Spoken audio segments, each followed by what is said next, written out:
कहानी शुरू होती है एक स्कूल में 5th क्लास के बच्चों को क्लास में दिखाते हुए, जिनकी टीचर उन्हें बता रही थी कि इस साल स्कूल के कंपटीशन जीतने वाली क्लास को स्कूल मैजिक लैंड नामी एक पार्क में ट्रिप पर लेकर जाएगा। ये सुनकर बच्चे तो बहुत ज्यादा एक्साइटेड हो जाते हैं। कंपटीशन में बहुत सी क्लासेस हिस्सा लेने वाली थी, इसीलिए बच्चों को ज्यादा मेहनत की जरूरत थी। ये सब बताने के बाद जब टीचर बच्चों को पढ़ाना शुरू करती है तो क्लास के शरारती बच्चे टीचर को अपनी उल्टी हरकतों से बहुत ज्यादा तंग कर देते हैं। यहाँ तक कि बच्चों के उल्टे उल्टे चेहरे देखकर टीचर को वॉमिट भी हो जाती है और बेचारी क्लास से चली जाती है। खैर, अब शाम में इसी क्लास की पेरेंट टीचर मीटिंग भी थी, जिसपे बच्चों के पेरेंट्स को बताया जाता है कि इस क्लास की टीचर लंबी छुट्टी पे जाने वाली हैं और उनकी जगह क्लास को सब्स्टिट्यूट टीचर मिलेगी। ये फैसला पेरेंट्स को इतना ज्यादा पसंद नहीं आता, लेकिन वो कुछ ज्यादा कर भी नहीं सकते थे। अब गुस्से में सभी यहाँ से जा रहे होते हैं और इन सभी को यहाँ से जाता इस क्लास में कई साल से रखे हुए पेट्स लियो और टर्टल देख रहे थे। अब इन्हीं दोनों के पास, यानी लियो और टर्टल के पास, दो आदमी आते हैं और एक इन्हीं के बारे में बात करने लग जाता है। वो लियो को देखकर दूसरे आदमी से कहता है कि लिजर्ड्स की उम्र ज्यादा नहीं होती, लगभग 75 साल ही जी पाती है ये लोग, और इसे देखकर तो मुझे लग रहा है कि शायद इसकी उम्र पूरी होने वाली है। ये सब सुनते ही बेचारा लियो तो बहुत ज्यादा परेशान हो चुका था। वो अपने दोस्त टर्टल को बताता है कि मैं 1949 में पैदा हुआ था, तब से अब तक कितना टाइम हुआ होगा। टर्टल कहता है कि उम्र का अंदाजा लगाने के लिए हमें सारे सालों को जमा करना पड़ेगा, यानी ऐड करना पड़ेगा, और ये सब तो 2nd क्लास में सिखाते हैं और हम तो कितने सालों से 5th क्लास के अंदर ही है। लियो बहुत कोशिश करता है कि वो खुद अपनी उम्र काउंट कर सके, लेकिन जब वो ऐसा नहीं करता तब उसके दिमाग में एक आइडिया आता है। वो अपने केज से बाहर निकल के एक फायर बैल ऑन कर देता है। ऐसा करने से सभी को लगता है कि स्कूल में कहीं आग लग गई। इमरजेंसी की सूरत में सभी क्लासेस में रखे हुए पेट्स को ग्राउंड में लेके आया जाता है, जहाँ पर लियो 2nd क्लास के पेट रैबिट से मिल लेता है और उससे पूछता है कि बताओ, अगर मैं 1949 में पैदा हुआ तो अब तक मैं कितने साल का हुआ। 2nd क्लास का पेट रैबिट जल्दी से उसको उसकी उम्र काउंट करके बता देता है कि तुम अब 74 इयर्स के हो गए हो। ये सुनते ही लियो बहुत ज्यादा परेशान हो जाता है। लियो ने जिस प्लान के तहत फायर बेल बजाई थी, उस प्लान से लियो को लियो की उम्र तो पता चल गई थी, पर अब लियो बहुत ज्यादा परेशान था। उसके सभी सपने टूट चुके थे। वो इस केज से बाहर जाकर पूरी दुनिया घूमना चाहता था, पर अब वो ये कैसे कर सकता था, क्योंकि अब उसके दिमाग में था कि वो जल्द ही मर जाएगा। उसका दोस्त टर्टल उसे समझाता भी है कि यार लियो, तुम्हारी इतनी जल्दी मौत नहीं होगी, तुम रिलैक्स हो जाओ और हाँ, थोड़ी योगा शोगा किया करो, इससे उम्र लंबी होती है। पर लियो को तो किसी बात पे यकीन नहीं था। इन्हीं बातों के दौरान इस क्लास के अंदर आ जाती है एक दूसरी टीचर, जो सभी बच्चों को बहुत ज्यादा डरावनी लग रही है, क्योंकि आते साथ ही उन्होंने बच्चों को डांटना शुरू कर दिया था। वो बच्चों से कहती है कि तुम सभी बच्चों को जिम्मेदार बनना चाहिए, तुम्हें पता होना चाहिए कि रिस्पॉन्सिबिलिटीज कैसे उठाई जाती है। इसलिए मैं आज एक टास्क लेके आई हूँ। तुम में से कोई एक बच्चा आज किसी एक पेट को अपने घर लेकर जाएगा और उसका ख्याल रखेगा। ये सुनते ही लियो तो बहुत ज्यादा खुश हो जाता है। वो टर्टल से कहता है, देखा ना, शायद मेरे सपने पूरे होने वाले हैं। अगर कोई बच्चा मुझे घर ले गया तो मैं उसके घर से भाग जाऊंगा और फिर जंगलों में जाऊंगा और वहाँ की सैर करूंगा। टर्टल उसे बताता है कि तुम जंगल में नहीं रह सकते, तुम एक पेट हो, जंगली तो तुम्हें मार खाएंगे। ये पेट टीचर अब सभी बच्चों पे गुस्सा करते हुए कहती है, बताओ कौन लेकर जाएगा पेट को घर। जिस पर समर नामी एक लड़की कहती है, मैं लेकर जाऊंगी। समर अपने घर लेके जाने के लिए लियो को चुनती है और ऐसे लियो का भी प्लान एक स्टेप आगे बढ़ जाता है। लियो अब समर के घर आ चुका था। वो खुला पिंजरा और खुली खिड़की देखकर स्मोकी को अपना गोल्डन चांस मानते हुए यहाँ से भागने की ट्राई करता है, लेकिन लियो इतना ज्यादा स्लो था कि रात होने तक तो वो सिर्फ खिड़की तक पहुँच पाया था और समर के अंदर आते ही उसका सारा प्लान भी फेल हो चुका था। वो जो खिड़की के पर्दे पे था, समर की खिड़की को हिलाने की वजह से वो खिड़की के पर्दे से एक साइड टेबल पे जाके गिरता है, जिसे देखकर समर थोड़ा डर जाती है। समर अब बहुत सारी बातें करती है और उसकी बातों के दौरान लियो भी उसके साथ बोल पड़ता है। इसका मतलब कि सबसे अमेजिंग बात ये थी कि लियो इंसानों से बातें कर सकता था। समर एक मरतबा तो लियो को बातें करता देखकर थोड़ा और डर जाती है, पर लियो यहाँ उसे समझाता है, नहीं डरो मुझसे, मैं तो अच्छा हूँ और तुम मेरी बातें इस वजह से समझ पा रही हो क्योंकि तुम स्पेशल हो। ये सुनकर समर बहुत ज्यादा खुश हो जाती है और उससे बहुत सी बातें करने लगती है। समर की तो बक बक खत्म ही नहीं हो रही थी। तब लियो उसके होठों पे उंगली रख के उसे चुप करवाता है और कहता है कि तुम्हें दूसरों को भी बोलने का मौका देना चाहिए। तुम दूसरों से सवाल किया करो ताकि दूसरे तुम्हारे साथ बातें करें। ऐसा करने से बच्चे तुम्हारे दोस्त बनेंगे, तुम सबको पसंद आने लगोगी। अगले दिन समर लियो को वापस स्कूल ले आती है और लियो को उसके टर्टल दोस्त के साथ ग्लास के जार में रख देती है। टर्टल उसे देखकर उसका मजाक उड़ाने लगता है। अरे वाह, तुम तो 2 दिन में ही पूरी दुनिया घुमाए, क्या हो गए तुम्हारे सपने पूरे। लियो उसकी बातों पे ज्यादा ध्यान नहीं देता क्योंकि आज वो काफी खुश था। ये दिखाया जाता है कि 5th क्लास के सारे बच्चों पे ये नई टीचर बहुत ज्यादा सख्ती करने लग गई थी। उनको पढ़ने के लिए इतना होमवर्क दिया करती थी कि बेचारे बच्चों के बैग में जगह भी नहीं रहती थी। लेकिन दूसरी तरफ अच्छी बात ये थी कि समर के अंदर थोड़ी सी चेंजेस आ रही थी। जहाँ समर का कोई दोस्त नहीं बनता था, वही समर अब लोगों से सवाल करने लगी थी। वो अब जब बच्चों की सुनने लगी थी तो जल्दी बच्चे उसे पसंद भी करने लग जाते हैं और उसके फ्रेंड भी बनने लग जाते हैं। ऐसा होते देखकर लियो और समर एक दूसरे को आंख मारते हैं, ऐसे जैसे उनका कोई प्लान पूरा हो गया हो।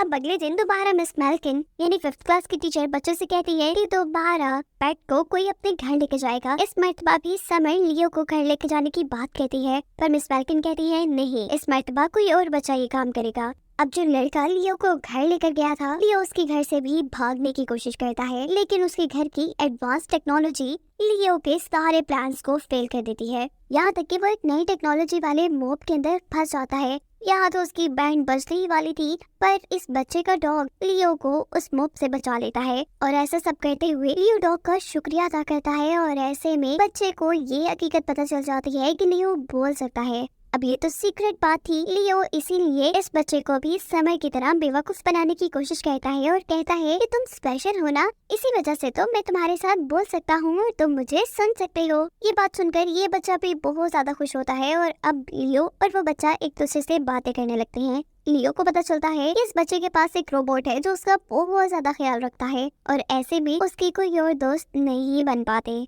तब लियो उसे मशवरा देता है कि तुम्हें अपने रोबोट को एक लेटर लिखना चाहिए, उस पर गुस्सा करने के बजाय। जिस लेटर को पढ़कर शायद वो समझ जाए कि तुम्हारी भी एक जिंदगी है जिसे तुम अपने तरीके से जीना चाहते हो। लियो की बात मानते हुए ये लड़का अपने रोबोट दोस्त को एक लेटर लिखता है, पर हैरत अंगेज तौर पे उसका ये प्लान वर्क भी कर जाता है। इस बच्चे की भी लाइफ आसान हो जाती है, वो भी सिर्फ और सिर्फ लियो की वजह से। इसीलिए खुशी खुशी ये बच्चा भी अब लियो को वहाँ पे स्कूल ले आता है और उसके जार में रख देता है। और आज ही मिस मेल्किन एक नए बच्चे को लियो को अपने घर लेके जाने को कहती है और आज एक बहुत ज्यादा अमीर लड़की लियो को अपने घर ले आती है। यहाँ आते ही लियो खुद ही इस लड़की से बातें करने लग जाता है क्योंकि अब उसे बच्चों से बात करने में मजा आने लगा था। ये लड़का जेडा से भी यही कहता है कि तुम स्पेशल हो ना, इसीलिए मैं तुमसे भी बात कर पा रहा हूँ। लियो जेडा से कहता है कि तुम बहुत ज्यादा अमीर हो और तुम अपने स्टेटस मेंटेन करने के चक्कर में हमेशा परेशान रहते हो। तुम्हें भी अपने आप को आम बच्चों की तरह समझना चाहिए और सभी बच्चों को अपने जैसे समझ के उनसे बातें करनी चाहिए और ऐसे तुम्हारे भी दोस्त बनने लगेंगे। ये जेडा नामी बच्ची भी सिर्फ इसीलिए तो परेशान थी कि कभी उसके दोस्त नहीं बन पाते थे क्योंकि कोई उसके जितना अमीर नहीं था। लेकिन अब लियो की बातों के बाद उसने सभी बच्चों को अपना दोस्त मान लिया था, इसीलिए वो सभी बच्चों को अपनी बर्थडे पार्टी पे बुलाती है और सभी बच्चों से अच्छे से बात करती है, जिससे सभी बच्चे उसके अच्छे दोस्त बन जाते हैं। जेडा की बर्थडे पार्टी के अंदर लियो देखता है कि काफी सारे जानवर आए हुए थे और ये सभी जानवर कैद में थे, जिन्हें देखकर लियो बहुत ज्यादा परेशान हो जाता है क्योंकि कैद का दुख तो उसे भी पता था, आजादी की कीमत तो वो भी जानता था। इसीलिए अब वो जेडा जिसकी बर्थडे पार्टी है और उसके सभी दोस्तों के साथ मिलकर यहाँ के सभी जानवरों को आजाद करवा देता है और खुद भी वो उन्हीं के साथ यहाँ से भागने ही वाला होता है कि तभी वो देखता है कि सभी बच्चे उसको लेकर काफी परेशान हैं। बच्चों के उदास चेहरे देखकर वो भागने का प्लान कैंसिल करते हुए बच्चों के पास वापस आ जाता है। इस सब के बाद लियो वापस अपने स्कूल में अपने जार के अंदर टर्टल के पास आ जाता है। दिन गुजरते हैं और ये टर्टल फील करता है कि सभी बच्चे लियो का कुछ ज्यादा ही ख्याल रख रहे हैं और इसी वजह से ये टर्टल समझ आता है कि लियो सभी बच्चों से बात करता है।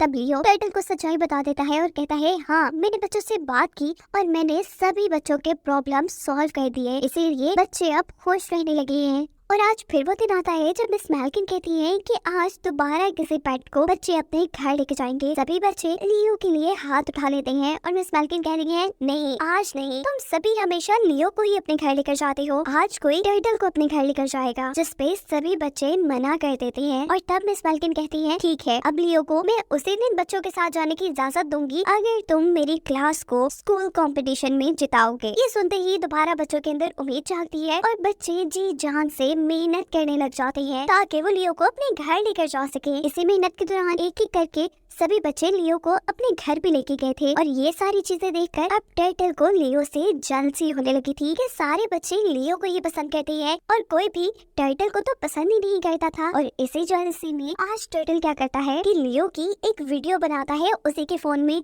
उस टाइम की जब वो दूसरे बच्चों से बात कर रहा था और फिर वो सभी बच्चों को फॉरवर्ड कर देता है। और अब सच्चाई जान के सभी बच्चे लियो से बहुत ज्यादा नाराज हो चुके थे क्योंकि लियो ने हर बच्चे से कहा था कि मैं सिर्फ तुमसे बात कर सकता हूँ क्योंकि तुम स्पेशल हो। अब बच्चों को ये बात पता चल चुकी थी कि वो बच्चे स्पेशल नहीं थे बल्कि लियो तो सभी से बात कर सकता था। सभी बच्चे अब लियो को बहुत ज्यादा डांटते हैं इस बात के लिए कि लियो ने उन्हें धोखा दिया। और इस टाइम जब बच्चे लियो से बातें कर रहे थे तो पीछे से मिस मैल्किन भी आ जाती है और मिस मैल्किन को भी ये हकीकत पता चल जाती है कि लियो बोल सकता है और इसीलिए आज मिस मैल्किन ही लियो को अपने घर ले आती है। यहाँ पर लियो को पता चलता है कि मिस मैल्किन अपनी सब्स्टिट्यूट टीचर होने की वजह से बहुत ज्यादा परेशान रहती है, उन्हें कभी भी स्कूल परमानेंट जॉब नहीं देता। और यहाँ पर दोबारा लियो अपना जादू चलाना शुरू कर देता है। वो मिस मैल्किन को समझाता है कि अच्छे टीचर वो होते हैं जो बच्चों में जोश पैदा करते हैं, जो बच्चों को कुछ बनाते हैं, चाहे वो सब्स्टिट्यूट हो या फिर परमानेंट टीचर, इस चीज से फर्क नहीं पड़ता। ये सभी बातें सुनकर मिस मैल्किन खुश हो जाती है और लियो को अपनी पॉकेट में लेकर स्कूल आ जाती है। आज कंपटीशन का दिन था। मिस मैल्किन की क्लास के सारे ही बच्चे बहुत अच्छे से कॉन्फिडेंटली परफॉर्म कर रहे थे, जिनकी परफॉर्मेंस सबको पसंद आ रही थी। और आज मिस मैल्किन की क्लास ये कंपटीशन जीत जाती है। सभी बच्चे इस जीत की वजह से बहुत ज्यादा खुश भी थे और सभी लियो को भी याद कर रहे थे। बच्चों की इस जीत का सारा क्रेडिट मिस मैल्किन को मिलता है, लेकिन असल में इस क्रेडिट का हकदार तो लियो था। अब क्योंकि मिस मैल्किन को एक अवार्ड मिल चुका था, मिस मैल्किन इसकी वजह से गरूर में आ चुकी थी और अब वो लियो को ले जाकर एक एनिमल पार्क में अकेला छोड़ देती है और साथ ही वो लियो से ये झूठ भी कह देती है कि सभी बच्चे कंपटीशन हार गए और वो भी तुम्हारी वजह से। बच्चे अपनी हार का जिम्मेदार तुम ही मानते हैं। ये बातें सुनने के बाद लियो तो जैसे बिल्कुल ही टूट चुका था, वो बहुत उदास था। जबकि दिखाया जाता है कि अगली सुबह क्लास में जाने के बाद सभी बच्चे लियो को ही ढूंढ रहे थे और मिस मैल्किन आज सभी बच्चों को बताती है कि लियो यहाँ से भाग गया है। ये बात सुनकर तो बच्चे बहुत ही ज्यादा उदास हो चुके थे। वो ये नहीं जानते थे कि मिस मैल्किन ने उनसे झूठ बोला है। मिस मैल्किन खुद ही उसे कहीं और छोड़कर आई हैं। और आज तो वो दिन भी था जब सभी बच्चों को स्कूल ने इनाम के तौर पे एक ट्रिप पे लेके जाना था, लेकिन इस ट्रिप से भी बच्चे इतने ज्यादा खुश नहीं थे क्योंकि उनके साथ लियो जो नहीं था। सभी बच्चे उदास थे। यहाँ दिखाया जाता है लियो के साथ हमेशा से जो टर्टल रहता था उसे अपनी गलती का एहसास था। उसे एहसास था कि उसने लियो के साथ गलत किया है। उसे लियो की वीडियो बनाकर बच्चों को सेंड नहीं करनी चाहिए थी और उसे कहीं न कहीं ये भी लग रहा था कि शायद लियो किसी मुसीबत में है, इसीलिए अब वो लियो के ही फोन से एक रोबोट को कांटेक्ट करता है। ये रोबोट उसी बच्चे का था जिसके घर लियो सेकंड टाइम गया था। इस रोबोट की हेल्प से अब ये टर्टल सबसे पहले बच्चों को ढूंढने की कोशिश करता है। जल्दी ये रोबोट बच्चों की बस को ढूंढकर इस टर्टल को बच्चों के पास ले जाता है और फिर ये टर्टल मिस मैल्किन की सारी सच्चाई बच्चों को बता देता है